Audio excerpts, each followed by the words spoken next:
solid field position. He's up all the way to the 45-yard line.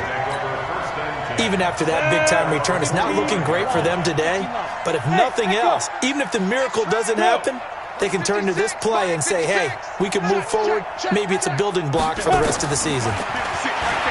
Trying to shake off the interception. He'll look to throw. He'll find his running back, Joe Mixon. One thing I think that's safe to say defensively, the tackling's been really good.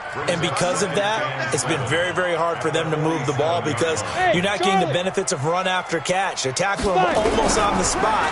That means they have to run extra plays, harder to move it. Throwing again on second down, but this time it's incomplete. Another incompletion. You know, it's a wonder he's still moving around back there the number of times he's been sacked. Yeah, he's staying out there, isn't he? And you don't think about it much in a game like this, but he's showing incredible leadership. Still competing, still fighting, not taking himself out of a ball game that appears lost. And he locates Walker, complete.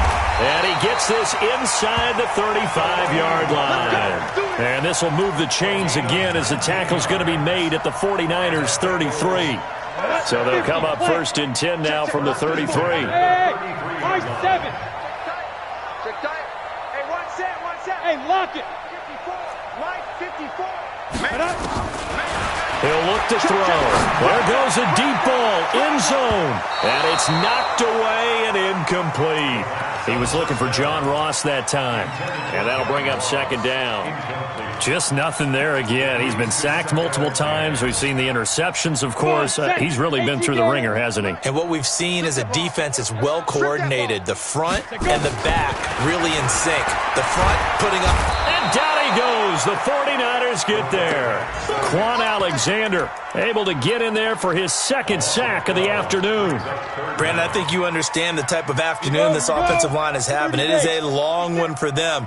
Long for you to spend it with me. Long for them trying to block those guys. They've given up a whole lot of sacks, and the speed and quickness of that defensive line is eating them alive.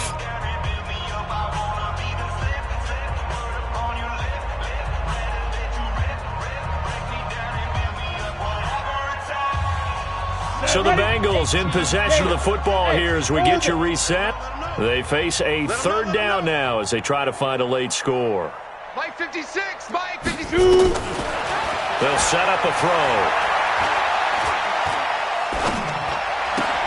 He gets this in the hands of Mixon. An incredible play there. They do get big yardage, but they're still stopped a yard or two short, and it's fourth down. That's certainly playing down in distance very well by the defense, isn't it? Take whatever you want underneath, by all means. And they're indeed going to go for it here on fourth down. So trailing here in the last quarter. Let's see how this plays out. Mike 5-4, Mike 5-4, Mike 5-4. Cut. Let's go. Got to try it here. He's back to throw. And this is incomplete. They had to go for it with such little time remaining. And the 49ers are going to get the football back. It's a turnover on downs. The 49er offense set to get this drive underway. And this game comfortably in hand. The scoreboard speaks for itself, but you still got your starting quarterback out there. When do you go to the backup, let him get some time? And that's one of the great questions in the NFL, Brandon, because I'm just going to tell you, in the 2015 season, I commentated on 3. And he will get into the end zone. It's another touchdown. This thing is ugly.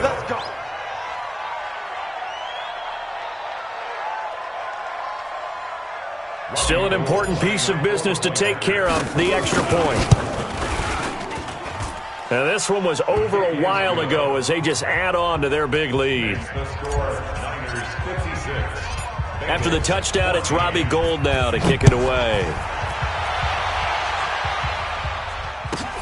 And a short kick, taking it about the 16. And they're going to start this drive in pretty good shape as they get it up past the 30. The Bengals take over first and 10 at their own 33-yard line. The Cincy offense about ready to go here on their next drive. They are just obviously getting shellacked here in this one, Charles. What's the message if you're a coach for this final drive in a lopsided game like this? For a lot of coaches, Be honest. don't forget today. Don't forget what has happened out here. Use that as ammo going forward. Exactly. Take a great look at that scoreboard. Realize how poorly everything went for us today. Coaching, playing, the whole deal. And never forget it. It's caught inside the 25. And he gets it down deep into San Francisco territory.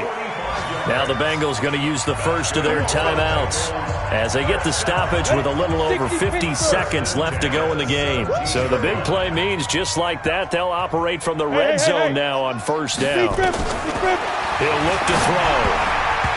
And nowhere to fit that football in. It's knocked away and incomplete. Pretty solid coverage there by the All-Pro Richard Sherman. Able to get a hand in. After the incomplete pass, here now is 2nd and 10.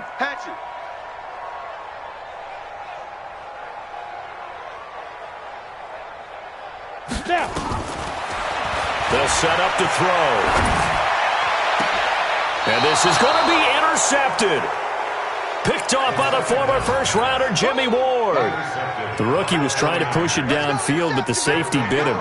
And he'll learn that you have to hold the safety. And you do that with your head movement, your eyes, sometimes your shoulders. Hold the safety so that you can get back to the throw that you really want to make.